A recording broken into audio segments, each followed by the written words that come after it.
How's it going, guys? In this video I'm going to be walking you through our agency's entire fulfillment process for a recent project that we have taken on, which is an AI chatbot for an e-commerce company that I will get into later. But I see a lot of YouTube videos about people explaining how to generate leads and advice for meetings and how to set appointments and all this stuff, but you rarely see a video of someone actually explaining client fulfillment process and how you can deliver a good quality solution, tips and tricks for making the whole process a lot smoother and what it really looks like, because I know a lot of you guys are working on signing your first client, so I thought this video would be helpful. Also, if you're wondering who I am, my name's Finley. I run an AI automation agency called Efficacy AI. As you can see, we build custom solutions for businesses. So if you're interested in building something similar to this for your company, then come over. Our link is in the description. Book a call and we'll have a chat and we'll get you sorted. So what will we cover in this video? Well, the first thing we're going to cover is who the client is and how they got in touch with us. Then we're going to see what the client needed, what was the problem that they needed a solution for, and how we planned for that.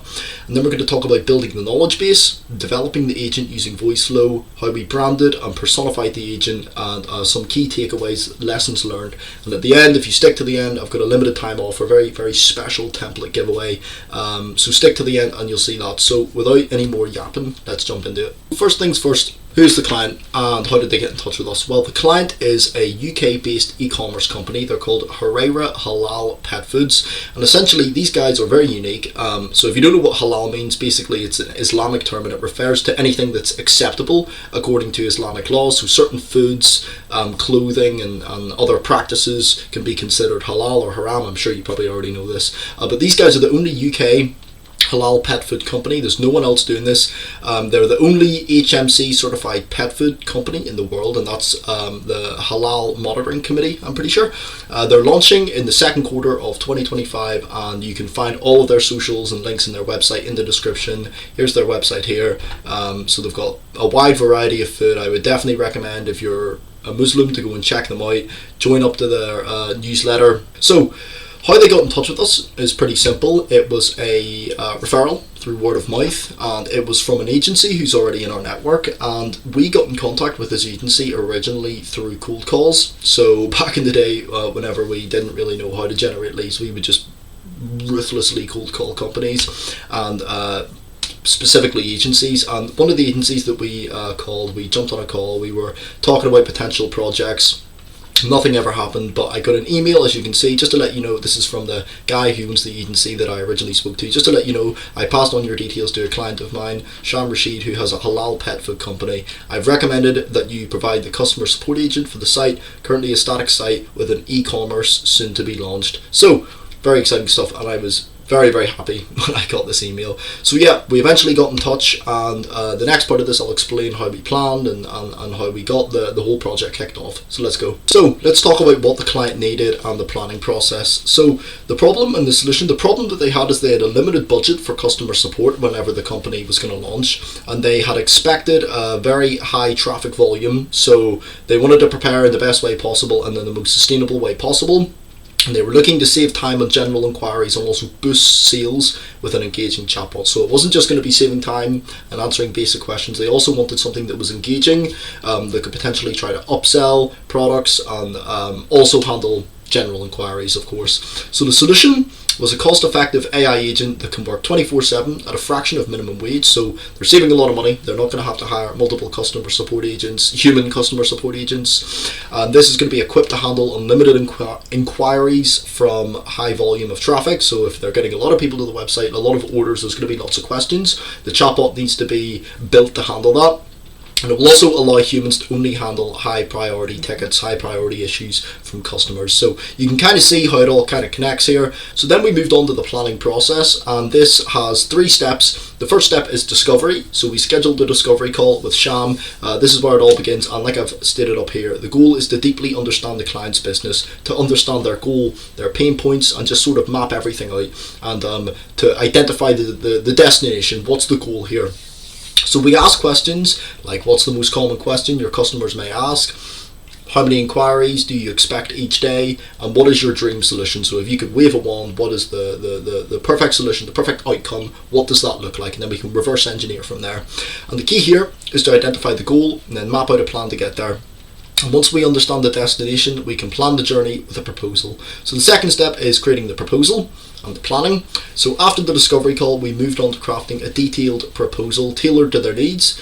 We included a clear outline of the chatbot's features, the tech stack that we were going to use, a timeline for each phase of the project, and transparent pricing, breaking down the costs and making sure that the client understands exactly what they're paying for, right? And the focus here is to position the chatbot not as just a support tool, but as a revenue driver. So it's multifunctional, I guess you could say, and it's not just about customer support. There's a lot here, and the domino effects of having this chatbot can be quite substantial. So what we have here is so I've had to sign in to look at the proposal. So here it is, product overview, an AI agent fully trained on the brand. This agent will be able to handle up to 80% of customer support questions, providing detailed and accurate answers. The agent will work 24/7 to engage users to provide a more interactive and customer-friendly website. The agent will be able to detect emotion and hold conversational chats with memory. So all features, it's multilingual, so it can talk in any language. It has a persona, it has memory, it can recommend products, unlimited usage, and it has visual formatting, so it can use emojis and HTML to format the responses. So the benefits: enhanced customer experience, cost savings, 24/7 availability, increased productivity, boost sales, multilingual support, scalable and reliable, strong brand representation. And for the customers, quick responses, personalized interactions, emotionally aware, inclusive communication, clear information, round the clock access. So great stuff for both the business and for the customer. It's a win-win situation. And the development process, which we'll get into in a second, we'll set the persona, knowledge base, framework creation, emotional detecting framework, product recommendation framework, front-end development, and testing. Okay, and then the deployment is pretty simple. So what I'll do now is we'll go on to the next step of the original page. Okay, so once that is done, once the planning and the proposal is finished, we collect the payment and then we get to work. It's as simple as that. So once the proposal was approved, we moved quickly, secured the payment, kicked off the project. How we handled it: we sent an invoice with clear payment terms to streamline the process, used this phase to set up expectations, project milestones, communication channels. We used WhatsApp and support policies for after deployments. So that pretty much takes us up until the development process. We were all ready, we knew what we were doing, we knew how to do it, and now it was time to get to work. So now what I'll do, I'll jump over to Voiceflow and I'll jump over to Google Docs. I'll show you the knowledge base and I'll show you the nitty-gritty development stuff that actually took us to be able to build this project. Okay, so after that was done, we collected payment and got to work. It was as simple as that. So once the proposal was approved, we moved quickly to secure the payment, kick off the project, sent an invoice with clear payment terms. We used this phase to set up expectations, so project milestones, communication channels. We used WhatsApp, great platform for everything to do with project management and that sort of stuff, and then support policies for after the deployment. Now, that pretty much takes us up until whenever we began development. So let's jump over to Voiceflow and Google Docs and we'll see the knowledge base and we'll see how we actually got this thing set up. So the next step after this, the first thing that we had to do when we were building this was creating the knowledge base, right? Creating a really, really good, concise, accurate knowledge base based on all of the information about the company that we can put into an index Google Doc that the agent will be using to answer questions from. So luckily for us, their website is very detailed. It has loads of information about their products, so if we hit learn more, there's loads of information about storage, feeding guidelines and things of this sort of nature. So we used all this to put into a Google Doc alongside the help from the team at Herrera. They were very, very helpful and very, very easy to work with in creating this knowledge base. So the thing that you have to do with knowledge bases is index them. It makes it so much easier for the LLM to read the information, right? It's able to just pick a chapter and just jump right to it, okay? It just makes things much more organized. So that's what we done. We created an indexed general information, products, information about specific products, and loads more stuff like that. So the process for creating this knowledge base, a lot of it was done manually from taking stuff from the website, but a lot of it is what we would do is we would scrape the website, we would scrape the sitemap and get all the content, convert that to plain text, and we would feed this into ChatGPT. Well, specifically we have an assistant that we use to create knowledge bases. It's essentially trained in indexing. So we would feed that information in and then ChatGPT would spit it out in the index, okay? So as you can see, it's spitting it out with headers and numbers and bullet points and everything, so it's nice and easy. And for some of the, like I've just viewed here, for some bits of information about the product, they're kind of in tables, which can be a little bit annoying. So what we would do is we would just take a screenshot of this, send it over to ChatGPT and tell it to format it in a way that can be included into the Google Doc. And essentially, that was the process for creating the knowledge base. This is typically the most time-consuming part of building a RAG application. So a lot of it is just copying and pasting information from the site, taking screenshots from the site, and funneling that into an assistant or to an agent or to a ChatGPT to create the index knowledge base. And if you don't have ChatGPT Pro plan, I'd recommend you get it because it can be so helpful when converting images and stuff of that sort of nature. And as you can see, these guys have a lot of FAQs that were very helpful, so we just simply copy and pasted these FAQs in, and they have their own section. I'm pretty sure if we go up to the top we can see FAQs, frequently asked questions. So that was very helpful. And ideally a knowledge base should just be all FAQs, but obviously it can't do that. You can't have it, for some instances you can't have a knowledge base that's just all FAQs, right? So that definitely made it very helpful for us. We included their policies, their About Us pages, and the majority of this information was funneled from the website. And then as well, what you may have to do whenever you're building out a RAG application or a customer support chatbot is contact the company for some more information. They may have some sort of back-end resources, SOPs that they don't include on their website. Obviously, not all their information is going to be on the website. So you're going to have to use a combination of that information, stuff from the website, stuff that they have saved in documents, and just funnel this all in to an index knowledge base. And this is what the outcome should look like. Okay, so the next step is actually building the chatbot on Voiceflow. And the first thing that obviously we do is we upload the knowledge base, and then we do some testing with the questions just to make sure it's pulling all the information back okay. For this one, we're using Claude 3.5 Haiku, however you say it, don't know, for this one. And then we set the system prompt. So role, you're an expert customer support assistant for Huraira Halal Pet Foods, a company that offers halal cat food adhering to Islamic laws. You offer accurate and concise answers to customer questions. So this is just the broad overarching persona of the chatbot. We give it context, and we give it a task and how it should respond, and some additional details.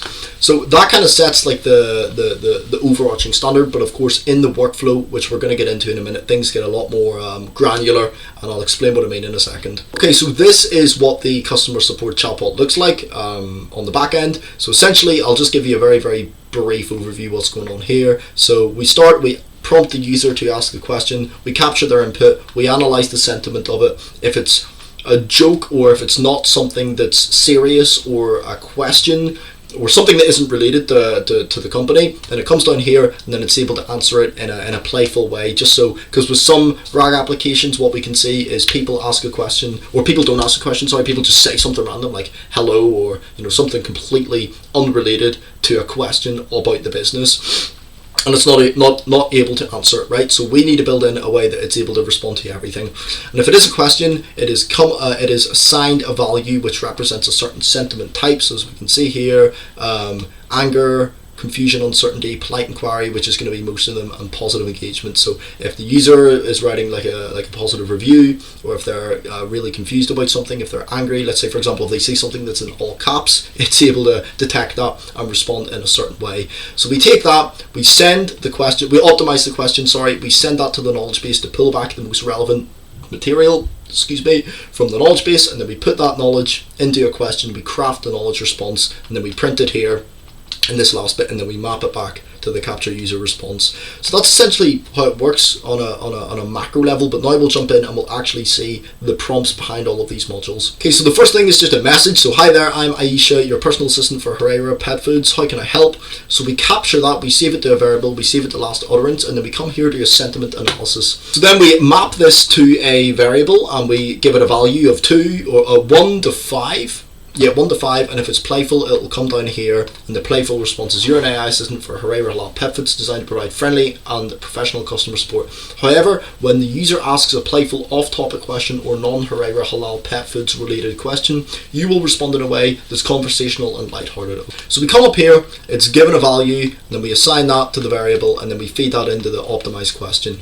So the optimized question is essentially, it's taking the user input and it's finding the keywords of that input and it's bulking them up. So whenever that question is taken to the knowledge base, it's able to retrieve more accurate data, right? So let's take a look at the prompt. You are an AI assistant specialized in generating optimal questions for RAG in the context of user inquiries and intent. Your goal is to create a detailed question that will yield the most relevant and useful information from a knowledge base. Pretty simple, right? Here's the task: analyze user's last message, boom, boom, boom, craft a question. So the output of this is the optimized question, and then that's what we're feeding into the knowledge base. So we're putting that question into the knowledge base search, and it's using this question as a reference to turn to the knowledge base. And based on the most relevant chunks, not knowledge base, it's going to pull it back, and then once we've got that information back, this is the big one. This is where we're crafting the response. So you're an AI customer support bot helping a customer with their question. When communicating with users, follow these guidelines. Boom, boom, boom. Extraction, chat history. So we're getting everything here. We're analyzing the chat history. We're analyzing the user sentiment. We're analyzing the information that's been pulled back from the knowledge base to create a response, right? And then we get that response and we print it down here. Okay, so now that you understand how the chatbot works, what I'm going to do is I'm going to show you the appearance and how we branded the chatbot. And then what we'll do is we'll run the prototype link and we'll ask it some questions and see what the responses are like. So Voiceflow have actually just released their new web chat 3.0 version, I think it is, and it is incredible. So great work to the guys at Voiceflow. I absolutely love it. The best part about what you can now do with widgets is you can add a placeholder message. So if we close this, what we can see is, hey, how can I help, right? So you can put a bit of text that is on the widget before anyone opens up. Hey, how can I help? Or like, click here to get customer support. So great work to the guys at Voiceflow. You can add much more depth with the color palette. You can add more fonts. There's so much more that you can do with it. Now we can also add popovers, which is crazy. So it pops up in the middle of the screen, and we can also embed it. I don't think we can really test that, but you can also embed it so it's just there 24/7. You don't need to click anything to pop up. But all three options are really cool. I've tested all of them. They look amazing. So great work to Voiceflow, and they're very simple to work with. You can turn voice input and voice output off. You can turn them on. You can assign them different voices, and I think that's closely linked with Voiceflow's new phone agent feature. The color palette has been massively upgraded, like I've said. Now also we're able to add placeholder text. We can also add an AI disclaimer and also footer text. So all of this stuff is incredible. We can make the widgets look much more like an agent, and that's how we've been able to personify this agent. So what we've done is we've assigned just a basic sort of Muslim woman avatar. We've assigned it here. We've given it a name, and we've added a really nice color palette, so it really does look like you're talking to a real human agent. And that's the power of personifying an agent. Whenever you give the agent a name, you give it a persona. It doesn't feel like you're talking to an AI chatbot. Your solution it transcends just being an AI chatbot, and it becomes something that is much more effective at engaging customers and just giving a more personalized experience. Yeah, so we can see, look how basic the last one was. It was still really good. It was still a really good system, but we can just see how much better the new one is. There's so much more that you can do with it, okay? So great work to Voiceflow. Be sure to check out their new web chat features, and if you haven't already, upgrade all of your chatbots to this new feature. Okay, now we've done that, let's load up the prototype link and we'll ask this agent some questions. So we've already got one here. Are you wheat free, and what are the benefits? And we'll see what it says. Yes, Rera is 100% wheat free. Benefits of wheat free cat food: more natural diet. Cats are carnivores who need meat-based nutrition. Better digestion, higher quality nutrition. Great. So now we'll ask, we'll say, are your foods 100%, where's the percent? 100% halal. 100% halal certified. Key highlights: every ingredient meets Islamic guidelines, sourced and prepared according to halal standards, crafted in East Asia, known for strict halal production. So as you can see, it's answering very closely to what the knowledge base has to say.